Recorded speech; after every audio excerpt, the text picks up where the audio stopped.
हाथ छोड़ो भाई, हाथ छोड़ो सभी।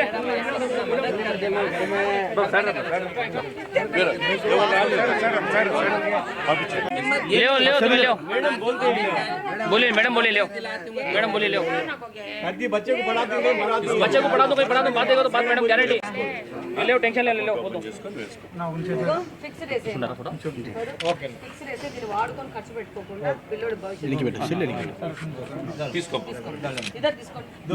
मैडम मैडम కొంచెం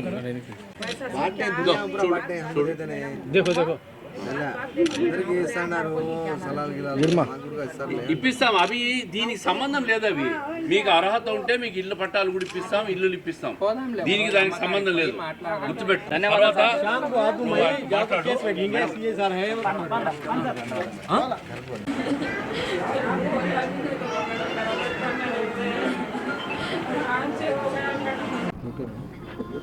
ఇలాంటి దుర్ఘటనలు జరిగిన వెంటనే తెలుగుదేశం పార్టీ తక్షణంగా త్వరితగతిన దీని మీద విచారణ వ్యక్తం చేస్తూ బాధిత కుటుంబాలకు జరిగిన నష్టాన్ని పూరించలేము, ఒక ప్రాణ నష్టాన్ని పూరించలేము, బతికున్న పిల్లోడికి జరిగిన నష్టాన్ని పూరించలేము, కానీ వాళ్ళకు కొద్దిగా మద్దతు ఇస్తూ, కొద్దిగా ఊరటనిస్తూ చిన్న ఆర్థిక సాయము ప్రభుత్వం తరపు నుంచి తీసుకొచ్చి వాళ్ళకి ఇవ్వడం జరిగింది. ఇది చాలా బాధాకరమైన విషయం. ఇది కడపలో నా దగ్గర జరగడం మాత్రం చాలా బాధాకరమైన విషయం. నేను కంప్లీట్గా చాలా బాధపడుతున్నాను. నిన్న రాత్రి నాకు నిద్ర కూడా లేదు. నాకు 2 పిల్లోళ్ళు ఉన్నారు. ఇలాంటి సంఘటనలు అయినాక బిడ్డను పోగొట్టుకున్న తల్లి నరకయాతన నేను అర్థం చేసుకోగలుగుతాను. నేనైతే తట్టుకోలేను. కానీ మనం మానవ మాతృలము, తెచ్చి ఇవ్వలేము. ఆర్థిక సాయం చేసుకున్నాము. రేపు ఫ్యూచర్లో కూడా వాళ్ళకు కావాల్సిన సాయం చేసే విధంగా ముందుకు పోతాము, వాళ్ళకు అండగా ఉంటాము.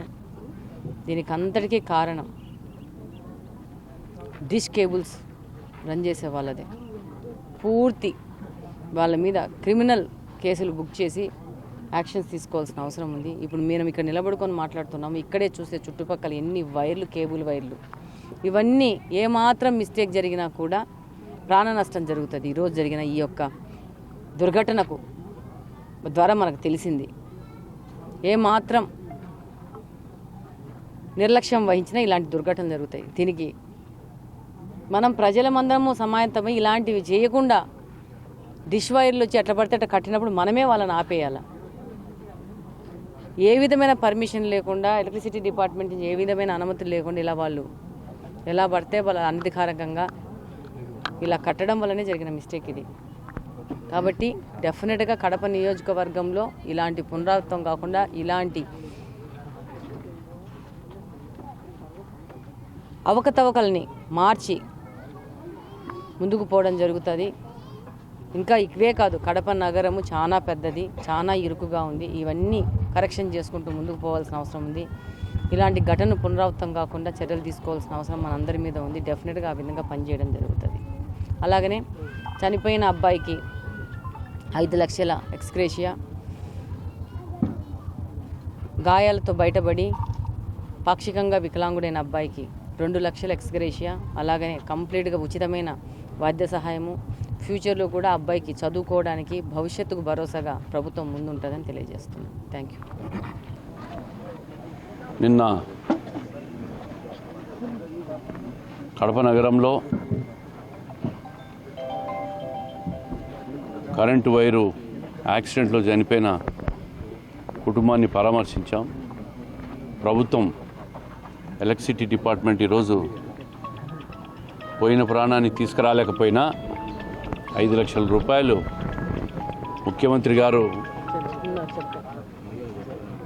ఆదేశాలతో 5 లక్షల రూపాయలు ఎక్స్గ్రేషియా ఇచ్చి కుటుంబాన్ని ఇప్పుడే కలిసి మేము స్థానిక ఎమ్మెల్యే గారు కూడా కలిసి ఓదార్చడం జరిగింది. కడప నగరంలో ఎక్కడ చూసినా కూడా ఈ కేబుల్ వైర్లు అస్తవ్యస్తంగా పోల్లకు తగిలిచ్చేసి డిష్ వైర్లు, దానివల్ల ఈ ప్రమాదాలు తరచుగా జరుగుతూ ఉన్నాయి. ఇవన్నీ కూడా భవిష్యత్తులో నివారించేదానికే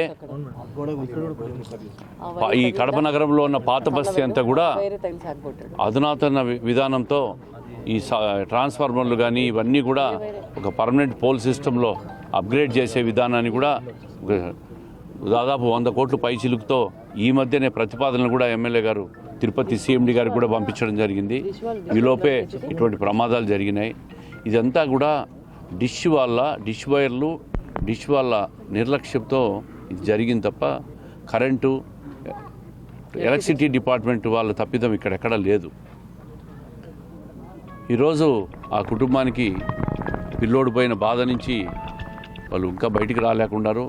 పిల్లోడిని అయితే తీసుకురాలేకపోయినాం, కానీ ముఖ్యమంత్రి గారు తక్షణం దీని మీద స్పందించి ఎనర్జీ మినిస్టర్ రవికుమార్ గారు కూడా స్పందించి నిన్న రాత్రే వాళ్ళకి ఎక్స్గ్రేషన్ కూడా చెక్కులు కూడా పంపించడం జరిగింది.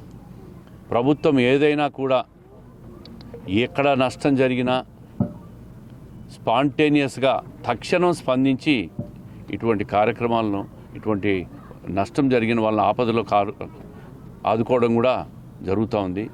ఇది ప్రభుత్వ బాధ్యత. ఈ ప్రభుత్వం ఎప్పుడు కూడా ఎవరికి నష్టం జరిగినా కూడా అండగా ఉంటామని తెలియజేసేదానికే ఈ తక్షణ సాయం. ఆ కుటుంబానికి ఆ పిల్లలకు కూడా భవిష్యత్తులో చదివించడం కానీ, ఇందాక చెయ్యి విరిగిన కుటుంబానికి ఆర్టిఫిషియల్ హ్యాండ్ పెట్టించేది, అదేవిధంగా అతన్ని చదివించే బాధ్యతను కూడా మేమే తీసుకుంటాం. తప్పకుండా వాళ్ళకి ఎప్పటికీ అండగా ఉంటాం. భవిష్యత్తులో ఇటువంటి జరగకుండా మరి అప్గ్రేడేషన్ విధానాన్ని తొందరలో తీసుకొని వచ్చి శాంక్షన్ చేయించి ఈ పాత బస్సులు ఎక్కడెక్కడ అస్తవ్యస్తంగా ఉన్నాయో వాళ్ళన్నిటి కూడా తొలగించేసి డిష్ వాళ్ళకు కూడా ఎలక్ట్రిసిటీ డిపార్ట్మెంట్ ఏసీకి కూడా ఆదేశాలు ఇచ్చారు ఎమ్మెల్యే గారు.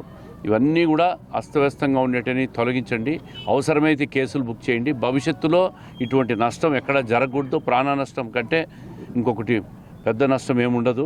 ప్రాణ నష్టాలు ఎక్కడ జరగకుండా నివారణ చేయాలని చెప్పి మేము ఈరోజు డిపార్ట్మెంట్కి కూడా చెప్పినాం. వాళ్ళు కూడా పోలీస్ వాళ్ళు కూడా కంప్లైంట్ ఇచ్చి ఇటువంటి వాళ్ళ మీద అన్ని రకాలుగా చర్యలు తీసుకుంటామని చెప్పినారు. భవిష్యత్తులో ఎక్కడ జరగకుండా ఖచ్చితంగా ఈ చర్యలు తీసుకుంటాం. చనిపోయిన కుటుంబానికి 5 లక్షల రూపాయలు ఎక్స్గ్రేషియా, అదేవిధంగా గాయాల పాలైన కుటుంబానికి 2 లక్షల రూపాయలు ఎక్స్గ్రేషియా కూడా చెక్కులు కూడా ఇచ్చా. నిన్న జరిగిన సంఘటనకు నిన్న రాత్రే ప్రభుత్వం నుంచి చెక్కులు కూడా వచ్చినాయి. కాకపోతే ఆ కుటుంబం కొంచెం క్రిమేషన్ చేసే ఆ పనిలో ఉండడం వల్ల అది ఈరోజు ఇస్తూ ఉన్నాం. ఎమ్మెల్యే గారు ఇప్పుడే 2 కుటుంబాలను అటెండ్ అయ్యి వాళ్ళకు ఇవ్వడం కూడా జరిగింది.